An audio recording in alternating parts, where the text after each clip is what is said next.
important that we have the human, financial, and intellectual capital that our alumni have. We have innovative alumni. We are very proud because they win competitive scholarships. As we speak, there is one in the University of Oxford who had won the prestigious Rhodes Scholarship. We also have in our midst Mr. John Kiragu, who had competitively won, and he is nominated as the 1,000 youth in terms of innovations for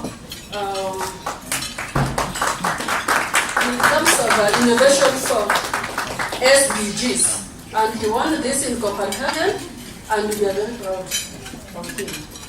At the School of Nursing, we believe that we produce graduates who are holistic, who have passion for nursing, vision for the School of Nursing.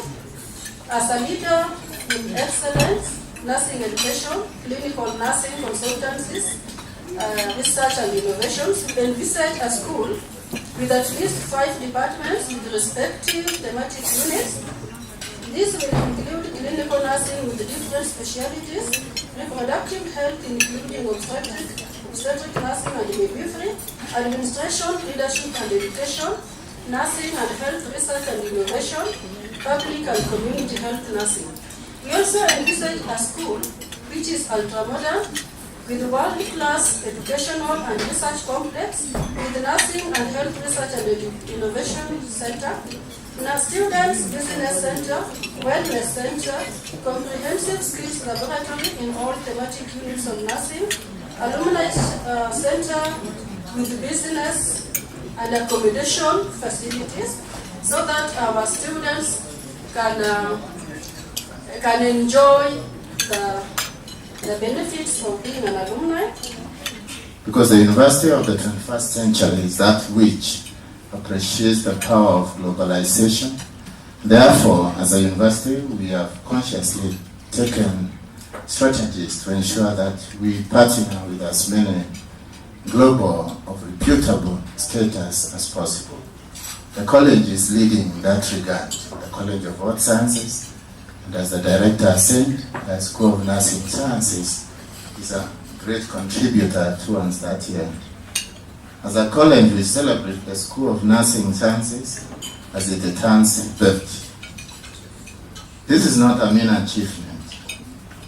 Let me congratulate our team of experienced faculty at the School of Nursing Sciences, led by the director, Dr. Miriam Mwagoro, and our team for the good work they are doing at the school.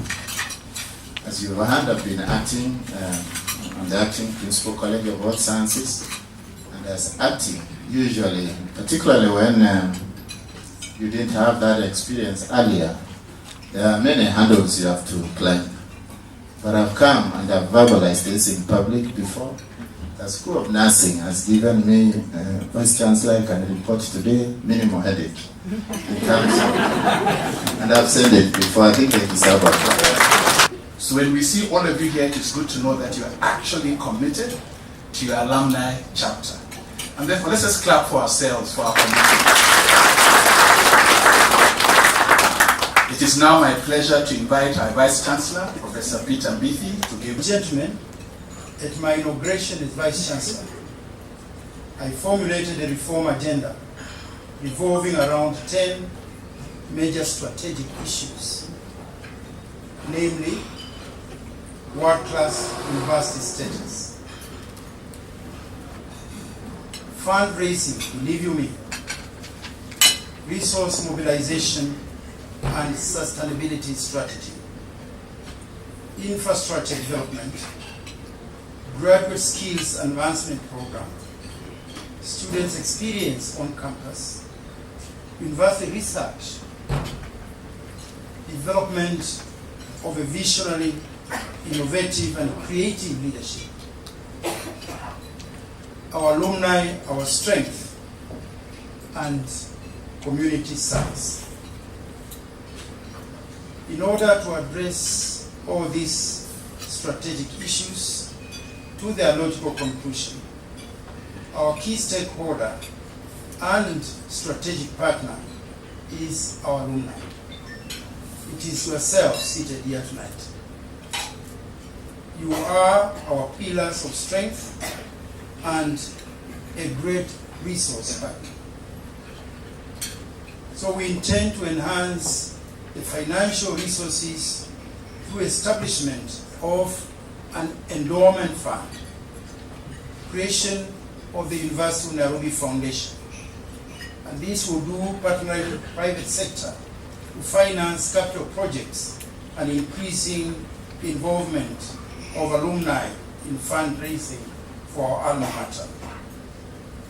I am personally most gratified by the efforts made and commitment shown by the association in bringing over 245,000 of our graduates together in a number of similar fora like this one tonight.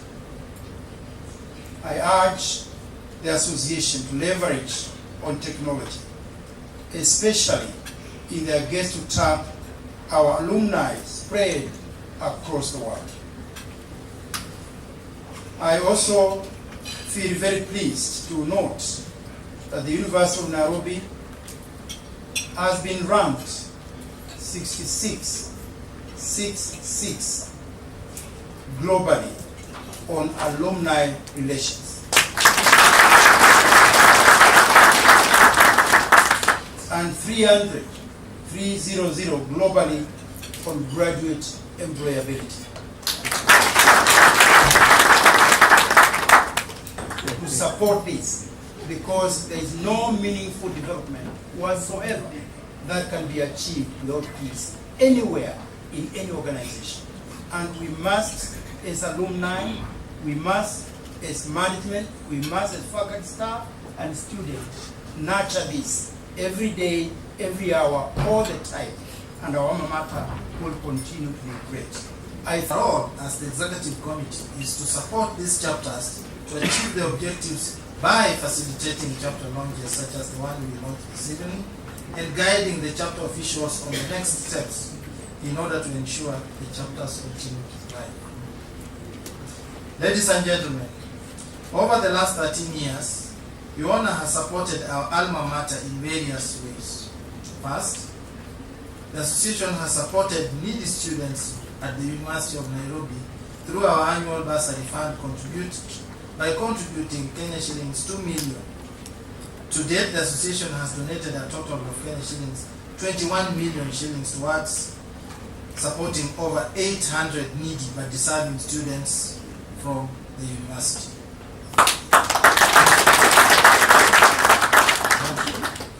The association also supports other key university activities like the annual Nairobi Innovation Week by donating shillings 2 million, the annual University of Nairobi Open Day where we donate 2 million shillings, Student Reward Program where we donate 1 million shillings, and the University of Nairobi graduation ceremonies where we usually donate 1 million shillings. The association has also set aside 1 million shillings towards the Research Award and Reward Program that will reward the University of Nairobi top researchers and encourage them to take their research to the market. As nurses continue to acquire higher education, I believe that they need to pay special attention to the changing global environment, especially in areas of information technology and artificial intelligence. What are we talking about when we talk about information technology? Patients and general populations have access now to a very large amount of information, more so than any other time in history. Do you remember that time when a patient would ask you, "What is wrong with me, nurse?" You say, "Where do you want to know?" You don't have to know. This time, I think sometimes they even know more than we do before we know what is happening. For instance, the Google search engine has a mega bank of all information one could think of. It frightens me. Google has also created information tools for self-diagnosis, and you know that. Possible medications, which we thought was our area of competence and nobody can take it from us, being taken away. Both possible medication with both conventional and alternative medicine. And I'm sure many of you have had to battle with the diagnosis from Dr. Google with your patients. You don't argue, and sometimes they know, as I say, more than we do. It is possible also to find the best institutions for various diseases or where a patient would like to go. You don't have to tell them, go to Kenyatta National Hospital or go to Aga Khan. Maybe they know a better person at the MP shop and they'll tell you the reason why. Do you argue? How do they get this information? So we are dealing with a very, very different kind of people, population, which was there when we were training. And we have got to learn to be a little bit ahead of it. And all this we can get from institutions of higher learning, research. We talked earlier, research and research and research. It doesn't matter how simple it looks, that is where the knowledge comes from. And then we have artificial intelligence, AI. This I find is a disruptor, likely to change the manner in which we as nurses and doctors approach the health problems. AI shall improve analytics, accelerate accuracy, reduce fraud, and in health applications, it will achieve security and operational excellence. Again, we have always talked about centers of excellence, particularly where health matters are concerned. So we better watch out. But as far as nursing is concerned, AI, I believe, is likely to create a challenge. And this is seen best, for example, some of you who have been to Japan, where they have already created a prototype of humanized robots. And this robotic nurse is fashioned to mimic human mannerisms, including singing to their patients, reading stories for the patients, and they are working. Robots are already in use, as you know, in manufacturing industry, in the military, for example, especially in the development of drones. Another challenge. Corruption is one of our big challenges. And corruption, when we talk, we're not talking about private people. It's the greatest single obstacle to our economic and social development in Kenya. Corruption reduces investment, increases costs, lowers productivity, undermines confidence in public institutions, and endangers public safety and security. Am I right? Yes. It is through corruption that we allow people who are not Kenyans, give them passports, give them ID cards, they come and plant bombs, and we are finished. That immigration person took 100 years, or 1,000, but it kills the number of people that are here. Corruption is the one that bring in useless drugs and others.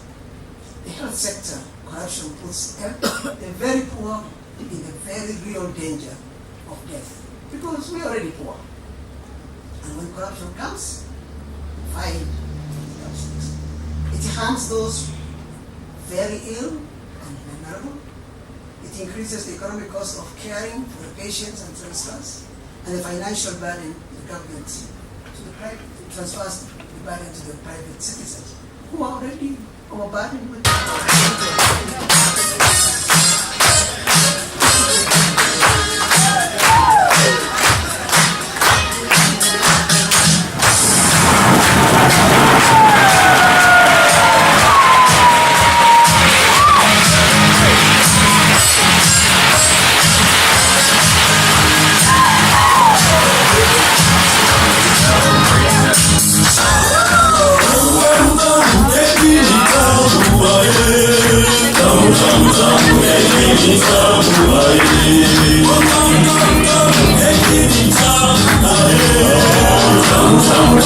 Hey,